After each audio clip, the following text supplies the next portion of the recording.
Hey everyone, Couch Investor here, back with another special guest for you today. We're interviewing Zach, the young investor. You've probably seen him on Hyperchange, Anthony Pompliano's channel, Benzinga, and many, many more. You can find him on Twitter at YoungInvestor2. He's a 12-year-old investor, pretty insane. We're going to talk about why he started investing so young, what his portfolio looks like, what he's looking to buy in 2021, and why he loves EV stock that much. So stay tuned for that. But before we dive into this interview, I want to thank everyone that has been subscribing lately. It's been insane. Since that video with Chicken Genius, we're surpassed 7,000 subscribers. Let's try and reach 8,000. That would be insane. So thank you everyone that has been subscribing. So without further ado, let's dive into this.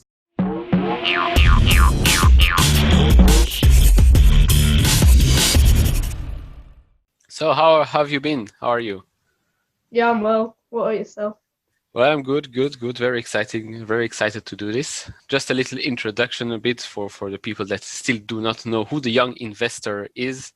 A Young Investor 2 on Twitter, Young Investor on YouTube.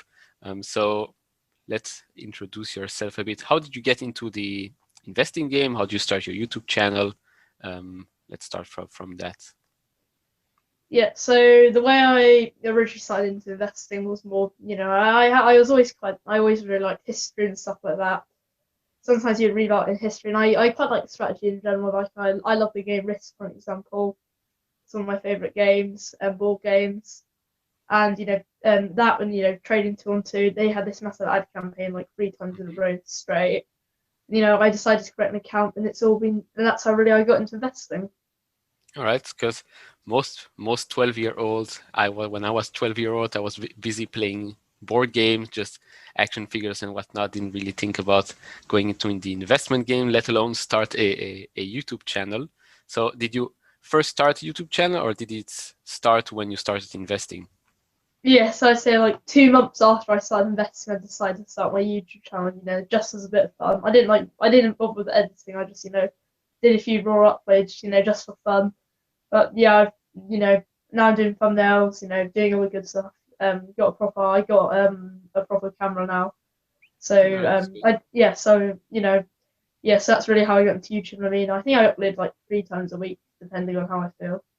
Yeah, that's great. When did you start exactly? Investing, I started about 5 months ago. YouTube channel probably like 3 or 4 months ago. All right, so you started investing in the peak Corona pandemic crash. So that's good. You learned a lot in this hectic market in a short amount of time. So that's great.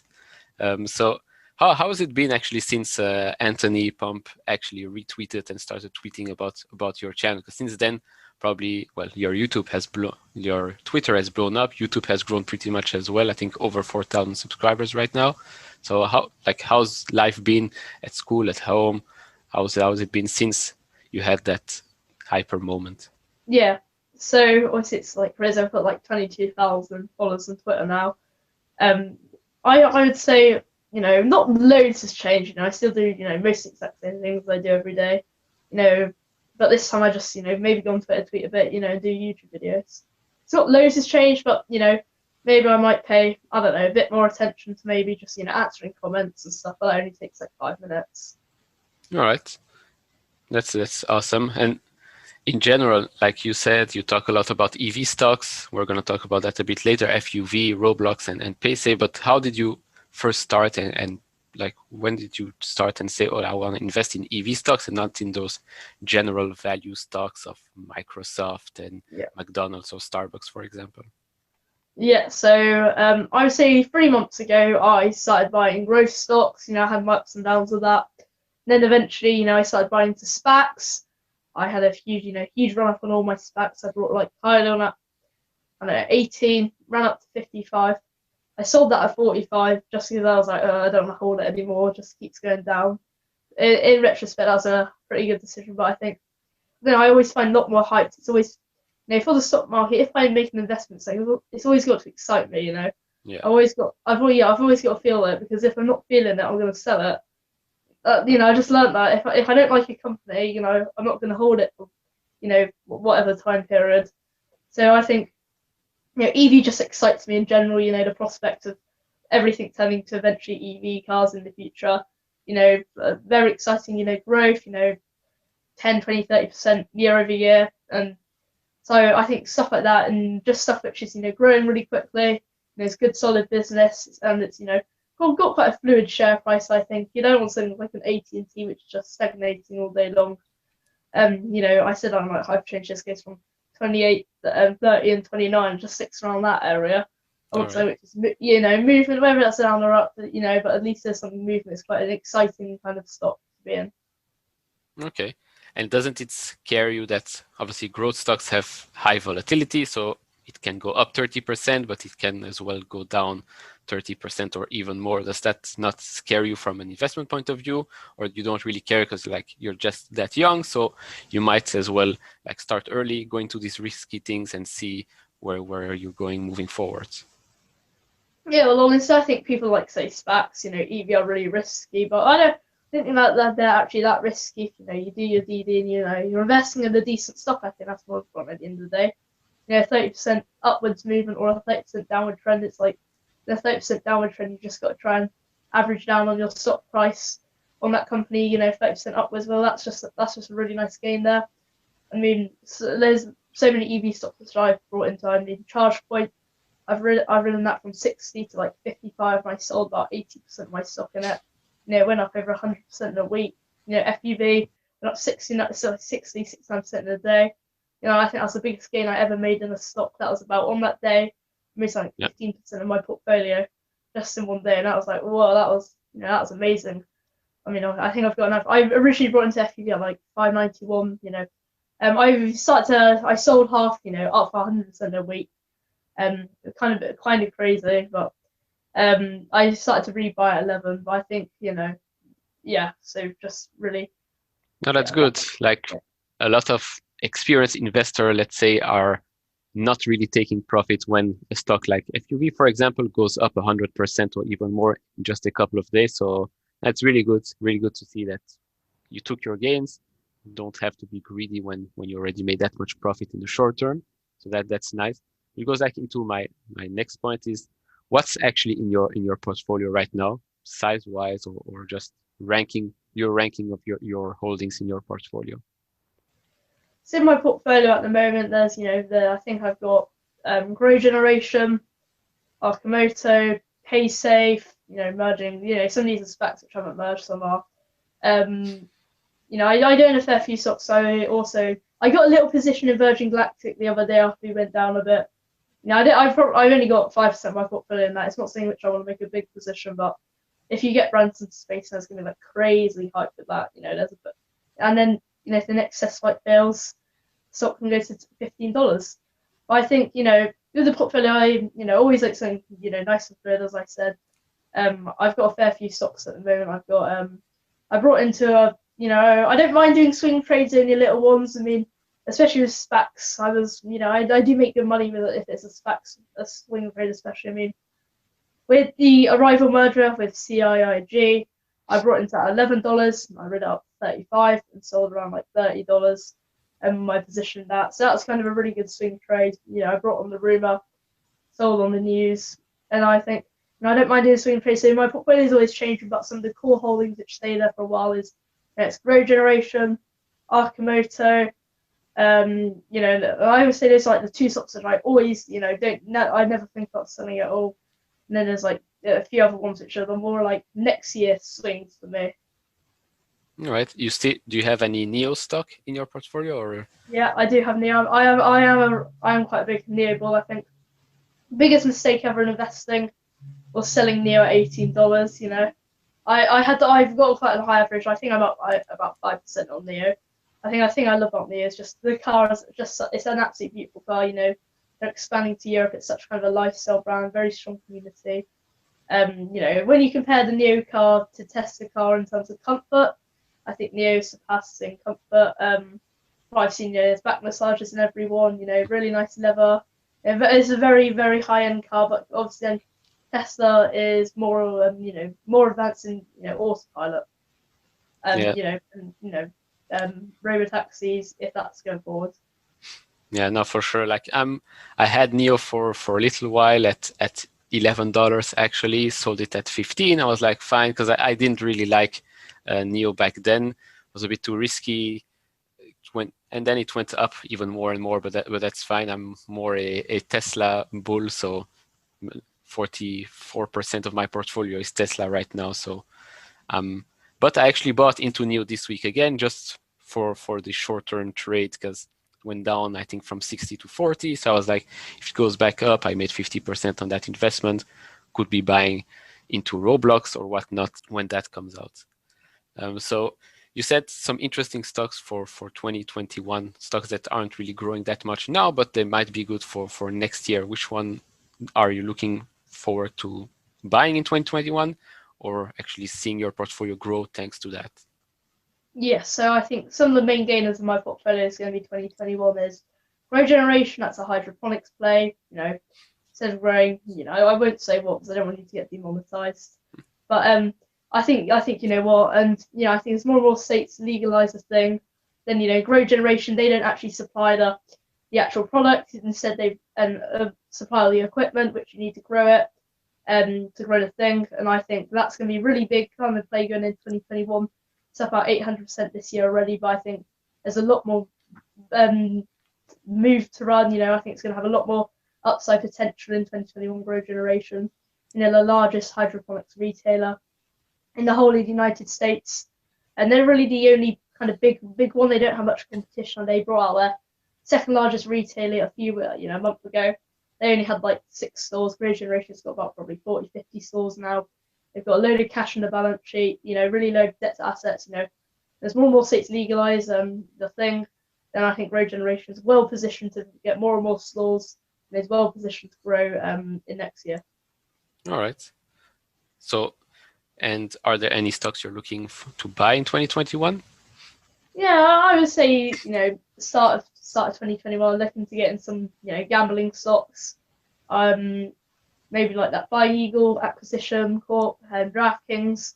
And I think, as you're going to have a lot more gambling. Gambling is going to be online. Sports gambling is going to be legalized in the United States. I think important to remember, about 80% of all gambling in the US is sports betting.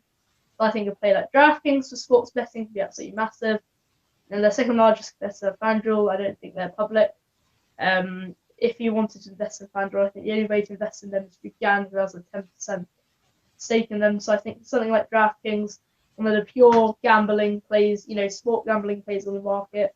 When you had the NFL coming back, I think that could be, a really, really big stock. Maybe even could double in a year, but we'll see. So I might look to buy that in like early 2021. All right. Are you looking to buy some Roblox stock when it comes out? Yeah. What are your thoughts actually on Roblox? As I know their target audience is mainly people your age. I was very unfamiliar with the game myself until I heard the IPO planning to come out. So I want to hear a bit more of your opinion. Obviously, I did a video about that, but I want to hear what you have to say about Roblox and the IPO. Yeah, so I'd say Roblox is made for like kind of the 7-year-old kind of market. But I think the thing with Roblox is you're making so much money. They've got the subscription model now, which you get a load of the coins or whatever. I mean, Roblox coins I think are absolutely ridiculous. They're really expensive, but I said, well, people pay the money, so if people pay it, it's worth it. It's really high margin. Got high growth. I think something like Roblox it doesn't go away. It's not just like kind of a fad. It disappears. I mean, there was a game called Fall Guys that lasted for about a week and just went.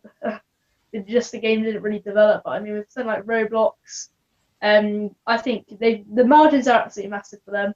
It's high profitability, low overheads, and I think I've said it before. I think gaming is the new social. I think going forwards, especially my generation, millennials, who are going on the Xbox these days is more a kind of a social, instead of going on WhatsApp or Facebook to communicate. It's more going on the Xbox and playing games with your friends and communicating that way. So I think something like Roblox, which is making a boatload of money, could be a great play. But I just need to see what valuation they come out with, because obviously they've delayed it and maybe get a higher valuation. So I want to see what happens with that. Yeah, for sure. Do you play Roblox, or have you played it? Yeah, so I used to play it a bit, but it's not, Roblox isn't personally my kind of game. So not loads of kids play at my age, but I know my friends, cousins and stuff, little cousins of them, they love to play Roblox. I think You know, with little kids, you're always nagging your parents to get them stuff, and the parents just get sick of it and say yes. So I think something like Roblox is going to be like perfect, something like that. Yeah, for sure. I play Fortnite, and I've been playing it for 3 years now, so I know the struggle. At least I can pay for my own V-Bucks, so that's great. But now, yeah, like you said, gaming is the new social. I totally agree with you. For me, it's great that gaming suddenly became such a huge thing around the world, because it's really awesome, and all the opportunities to monetize it. It's pretty easy as well. So yeah, I'm looking forward to that IPO. If Fortnite or Epic Games are IPOing next year, I will be looking forward to that as well. But there's something I want to talk about. Is first the Arcimoto. You talked with the CEO recently, Mark Frohnmayer. How was that? How was it to talk to a CEO of a publicly traded company, and obviously about Arcimoto? Yeah, I mean, it's great, for Mark to come on the channel. I think it's the first CEO I've interviewed, and I've been a few others are going to be getting back to me to make some time slots available. I think with Arcimoto, there's a really, spec play. I don't know when you got in, but I brought, I thought I was kind of, a bit late to the party. We were hovering around that $7 to $5 range for a while. I brought out initially, I think I brought out $6.50, average down to $5.91. Then obviously we had this gigantic run up. I mean, returns like expected in a year of holding Arcimoto, I got in 1 week. That was crazy for me. As I said before, it was amazing. I made some my portfolio selling, so I think I've got in dollars, it's probably around $1,100. The moment I've probably made $150 out of Arcimoto alone on one day. I went all in on Arcimoto. Really, I had about 30% of my portfolio in Arcimoto, which was pretty crazy. But I thought with Arcimoto, CEO is amazing. I mean, Mark. I mean, he said on the channel, he's never going to sell a penny for shares. He might leverage his shares soon, so to give some of it to charity. Actually, I mean, he said Arcimoto is really his gift to the world. Having a CEO which is fully dedicated to a company, doesn't ever plan to sell their shares, forever. When they die, it's going to go to some charitable trust. So I think having an amazing CEO like Arcimoto for a little company like Arcimoto's obviously really important if you're investing in really a startup like Arcimoto is. It's been around for a few years now, but now we've got to that full production phase, and you definitely need faith in the management team. I think Mark's an amazing guy. I think the Deliverator especially has got massive potential. I think that's going to be perfect for something like Domino's Pizza, Papa John's, and just really like takeaways in general. That was one of the reasons I invested. I can see the Arcimoto Deliverator really filling up a lot of space in that production capacity of 50,000 in around 2022. So I think that was one of the reasons. I mean, you've got the Roadster coming out now, and that looks pretty sick, to be honest. Pretty cool. Kind of a motorbike style on it. So I think that might be styled off the original prototype, actually. They just made it longer, made it a lot nicer. And so I think, Arcimoto's got massive potential, getting that cost down to 10,000, 12,000. I think that'd be, an easy kind of stock, which at $50 and give it 5 years, $50 stock, $3 billion valuation. Yeah, no, for sure. So where do you see Arcimoto being, let's say, 1 year from now as a company and as a stock price? Yeah, so 1 year from now, Arcimoto, I can see them being around $20. I don't think we're going to see a massive jump going into next year. We're going to start ramping up, but I think the full ramp's coming in 2021, really. Then we're going to be getting near to the end of 2021 to that, 50,000 capacity. So I think, $20, $25, I don't think it's unreasonable by the end of next year, depending on how, the market plays in general. Some people say it's going to be a crash, some people don't. I do kind of doubt there's going to be a crash next year, because, you get the analysts, for example, who say there's going to be a crash. They've only ever got that prediction right once, got it wrong 5 times, because they got it wrong once, and now accredited analysts in the whole market. So I think in the stock market crash, I think it's, for me, what I've been doing, the stock market crash is when you get the S&P 500 going down like 6% in a day. That's kind of really when there's going to be trouble. I would probably sell out positions, lose a load of money, and then buy hopefully a lot more to the bottom, especially growth stocks. And the FANG stocks, Amazon, Apple, they always rebound quite quickly. So I think that, stuff like that would be a great play. I think going into 2021, I think the portfolio, especially for some of the EV stocks, is that we have Joe Biden coming into the presidential office now. I'm pretty sure that's 100% happening, more or less. So, you know, got to be careful what you say, but Yeah, you never know. yeah, you never know. But I think when Joe Biden comes in, he's definitely going to be pushing through the EV kind of reforms, clean energy, sector like that's going to benefit massively next year. All right. Now, talk a bit about Paysafe, because I know you've made a video about this yesterday. You talked to it, Gally from Hyperchange about it as well, but I'm still not sold completely about the company. Yes, they're like super low valuation. I saw we'll pull up the picture when this goes live about the comparison between Square and Paysafe a couple of years ago.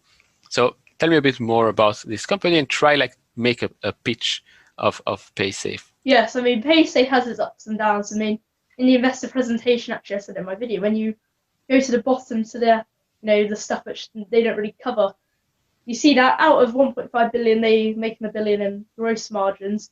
But the overheads, I was concerned by this. This after the Hyperchange chat, I was just reading through it.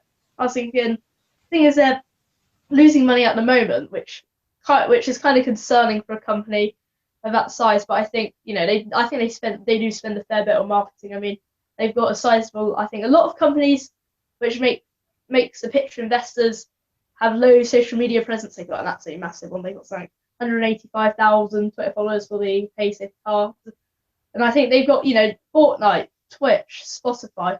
They're transacting all those revenues a year. And you've got DraftKings, a load of the other gambling ones. So as gambling grows, they're going to benefit from that. As I say, games and new social more purchases which happen around Fortnite especially. That's going to be absolutely massive for Paysafe.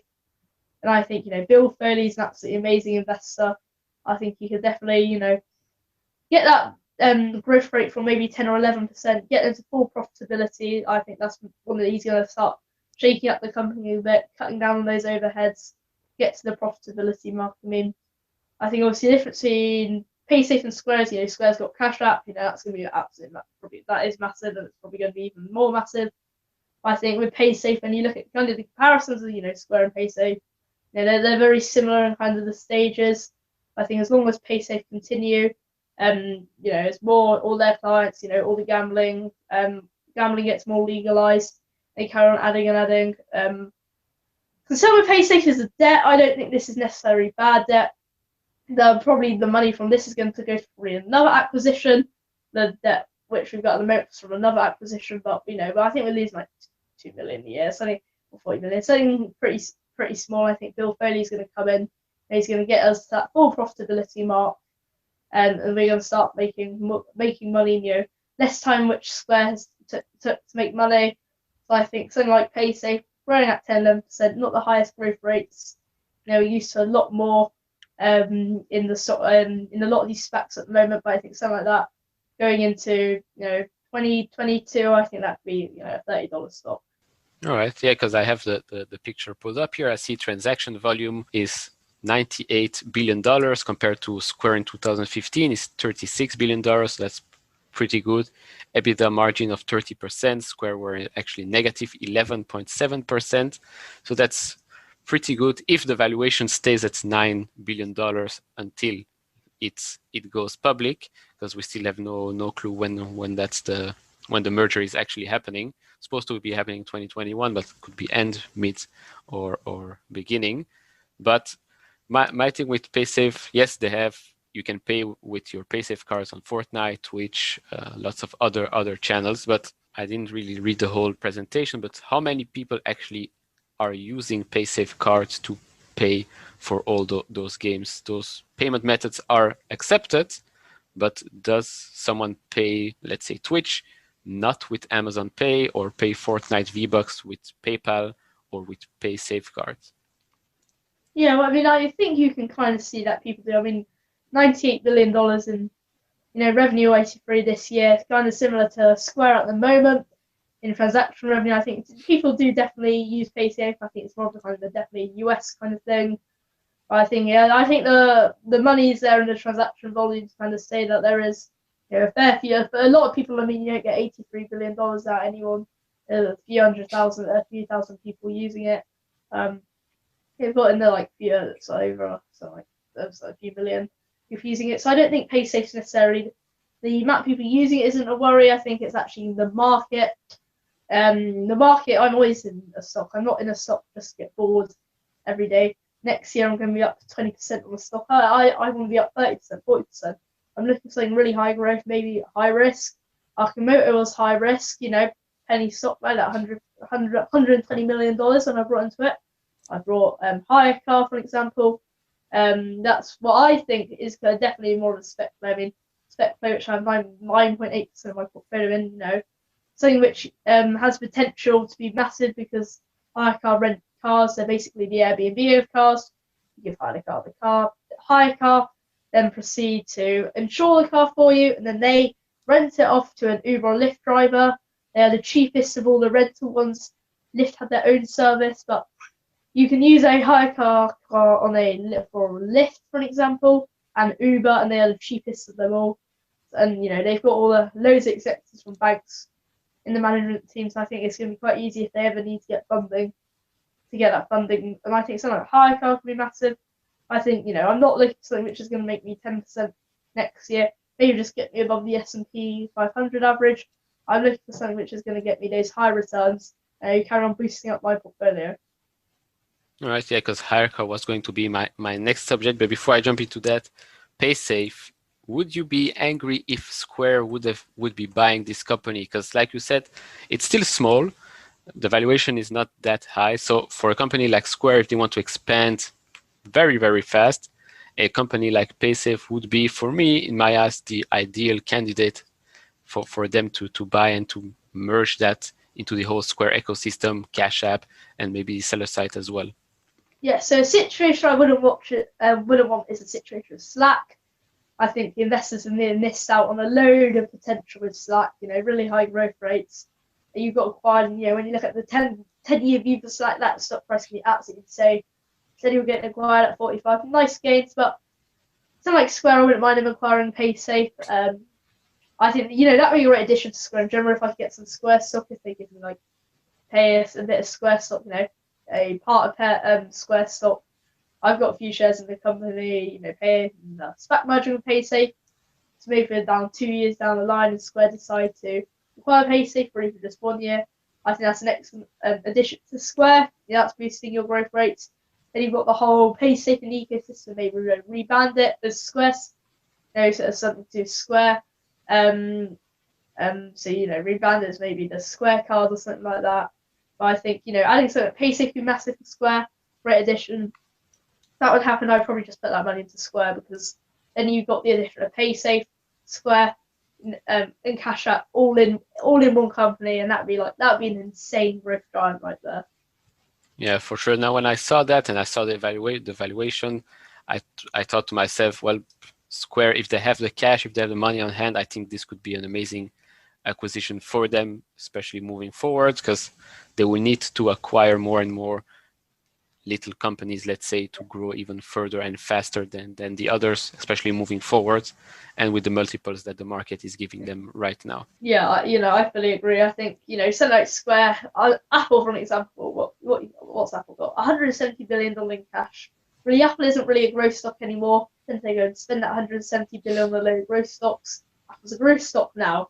So they've got a load of growth companies in their portfolio, in the Apple brand.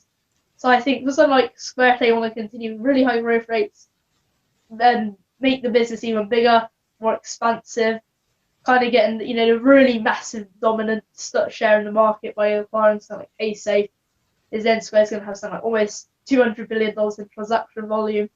They acquired Paysafe, I think around that kind of area. Yeah, I think it's 200 billion they would have. So that'd be absolutely massive for something like Square.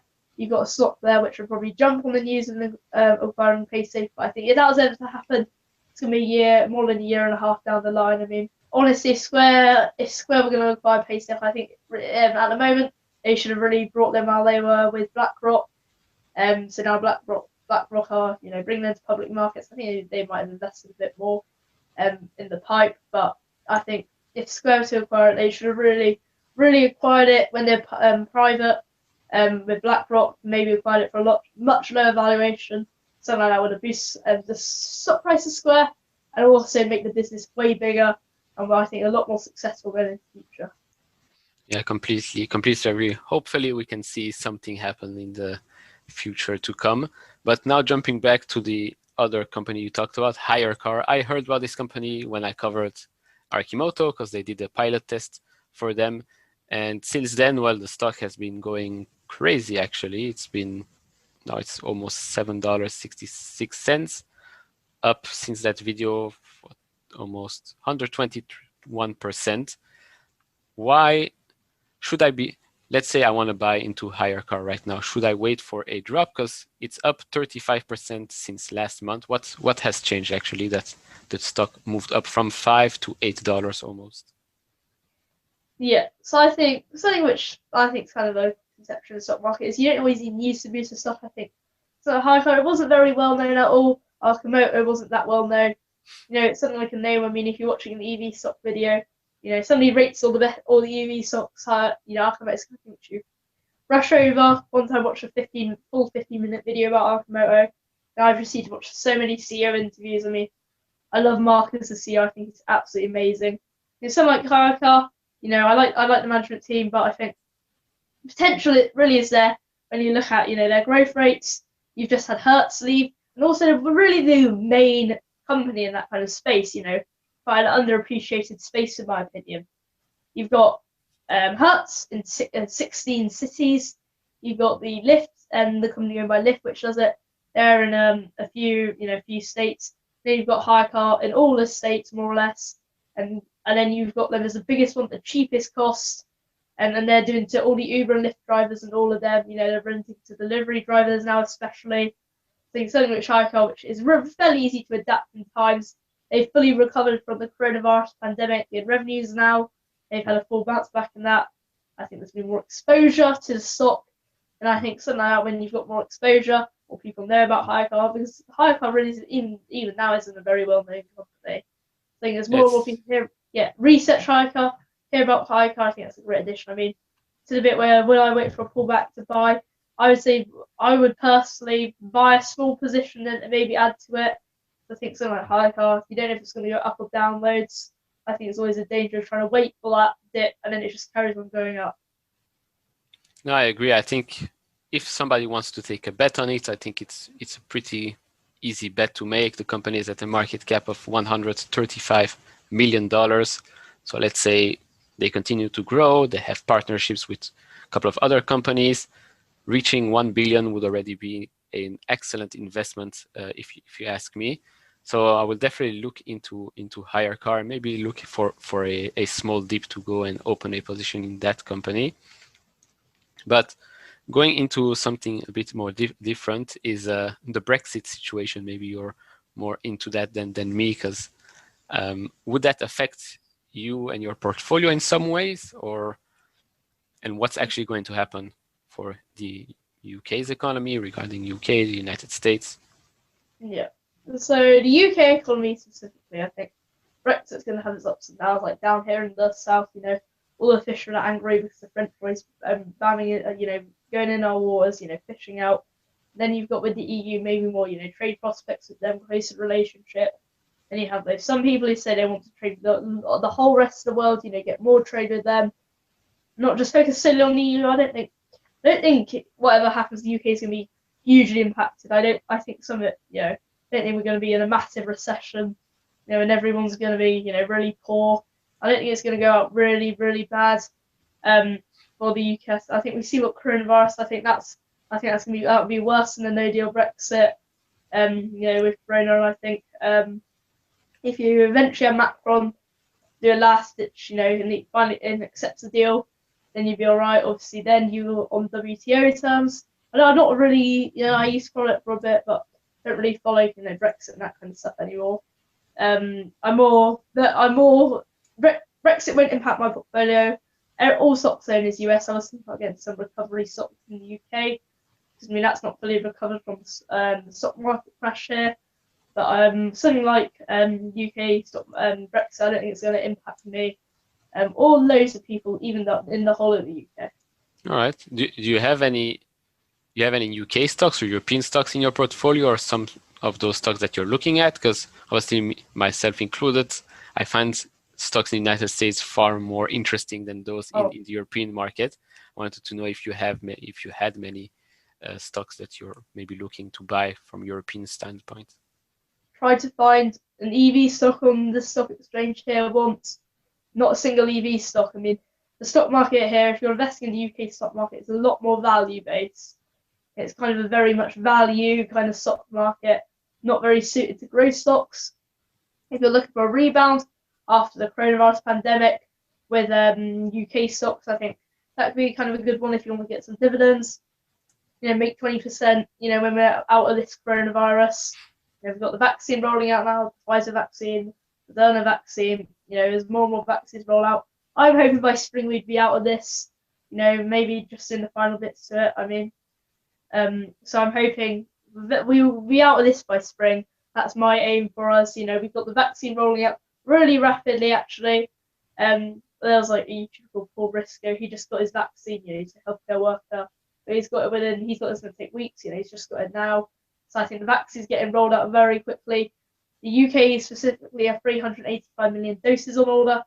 Whether some of those might not work, some might. But I think for a population like 66 million, we're going to be able to get vaccinated and vaccinate the people who want to get vaccinated very, very quickly. And I think we're going to be out of this pandemic by spring. All right. Do you have any plans for when that happens? Go on cruises, take some airline stocks or whatnot? Yeah, so might buy some airline stocks. I think even airline stocks at the moment are pretty expensive, I mean, especially cruise lines. I wouldn't touch cruise lines right now, even because of this, because you only need all the Caribbean doing that vaccine. You only need basically everywhere in the world to have a vaccine, and so I think it's going to take a lot longer than people anticipate. Maybe some of the investors there's a due diligence, so like Carnival, Royal Caribbean. I think that's going to take a lot longer to recover. If I was buying the airlines, it's from Southwest, Spirit, something which is homeland in the United States. That's going to be first, I think, flying between cities, not something which is abroad. Here in the UK, we're quite a small kind of island nation, so we don't have as many, so we're not traveling as far distances. We got some airlines on here. I think you might have Ryanair, EasyJet. Budget airlines are an interesting thing. You only have them around Europe mostly. They're really cheap airlines. I think after it, I might buy once I can see a really clear path by spring, and I might buy Southwest or Spirit. I think Spirit has a fair bit of upside to it still. So I am looking at airline stocks, but I'm not really going to be committed to really buying them at the moment. All right, no, fair point. Now, lastly, do you have anything to say to other maybe younger investors out there that might not be so interested in the stock market, and maybe even experienced investors out there? Should they all maybe consider opening like an investment account, obviously with the use of their parents? What's your advice for younger investors? The stock market is about paying yourself. When you invest in the stock market, if you're willing, if you're not that interested in it, but then you get some growth stocks, some really good companies, give it a few years, just forget about that brokerage account. And if you're a Bitcoin bull, if you like Bitcoin, like the concept of it, you buy some, but then you don't really want to look at it. It doesn't excite you that much, Bitcoin. You might want to just forget about it. But I think if you invest in the stock market at the moment, by my age, when I'm 18, that's going to be some serious money there for an 18-year-old in an account there. Maybe maybe next year I might get a paper round. I'm still thinking about it if I can try and get one. There's not loads of paper rounds, but I think eventually by the time, even by 16, I think I'm going to have a lot more money than a lot of 16-year-olds, in my brokerage account, But even if I ever lost interest in stock market investing, I might take some out. And I'll always keep some in there because, it's the kind of thing where, you just forget about it. Maybe check it every 3 months. Yeah, every 3 months you're going to be thinking, the money's starting to pile up here. 3 years down the line, you're going to be sitting on your, sack of money. So I think stock market investing is definitely a great way. Your future self will be thankful for, not maybe your present self, but your future self. You down the line will be thinking that's one of the best decisions I ever made. Yeah, no, for sure. Like if I could go back, maybe not even when I was 12 years old, but let's say I'm 26 now. So if I can go back 6 years ago, I would for sure be, well, happy to open an investment account and start investing way earlier. Like I always say, best time to invest was yesterday. Next best time is right now. So actually, you touched something very interesting, is the Bitcoin aspect. What do you think? What are your thoughts about Bitcoin? Obviously, you've talked with the, I call him the CEO of marketing for Bitcoin, which is Anthony Pump. So what are your thoughts about that? Yeah, so I mean, before like people like Pompliano, I wasn't really interested in Bitcoin. I didn't even looked into it. It's just kind of this thing. I didn't really consider it something I would invest in or whatever. Didn't know hardly anything about it.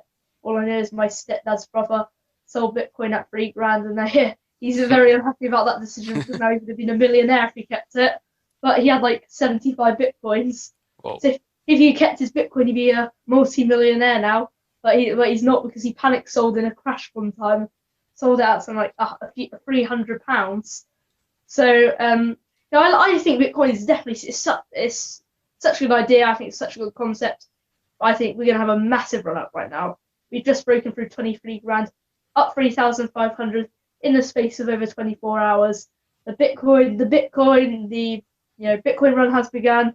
I didn't even know that. I'm just checking it right now. I see it's above 23,000. $23,000. We just hit $20,000 in the last 24 hours. I think we broke through that resistance level.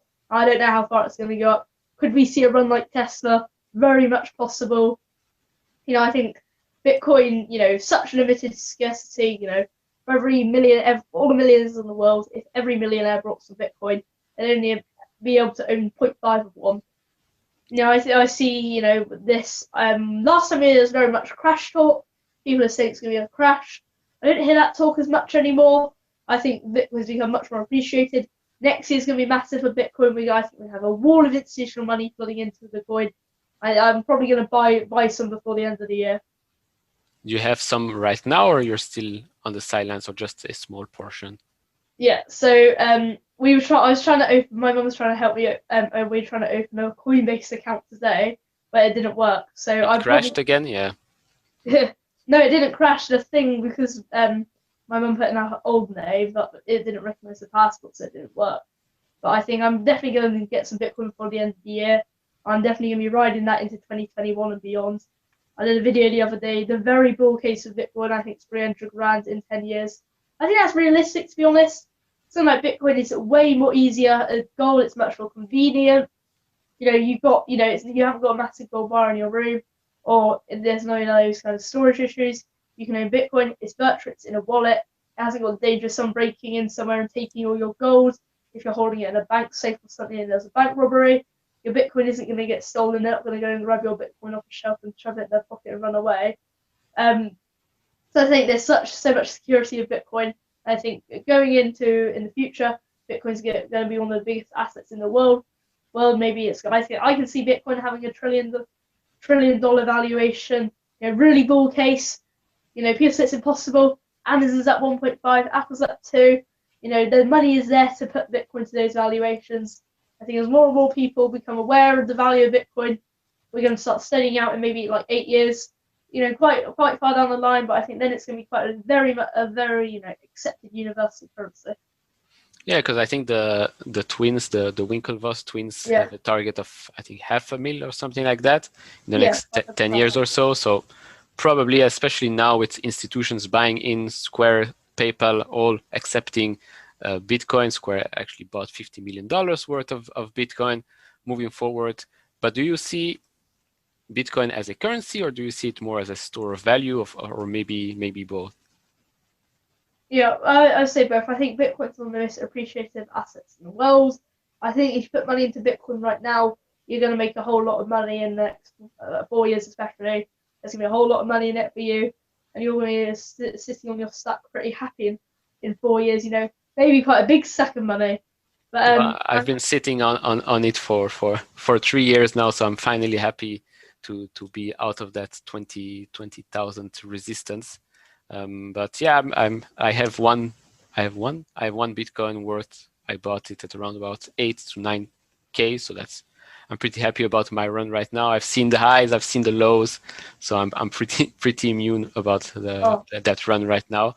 So for me, it can go up another 20-30%. I don't mind, or go down another 20.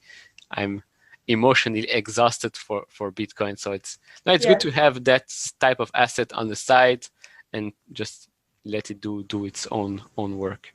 Yeah, I think that's great. You know, you didn't know what the Bitcoin price was doing, and then you've got like one Bitcoin.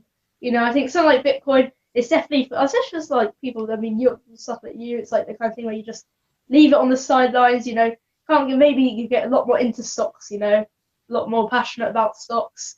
If something like Bitcoin, leave it on the sidelines. You know, be happy when Bitcoin reaches 300 grand and you can retire early. You know, I think that's something like Bitcoin's great. I mean, there's this guy who all he owns is Neo stock. He's got 80 grand in Neo and he's all in on it.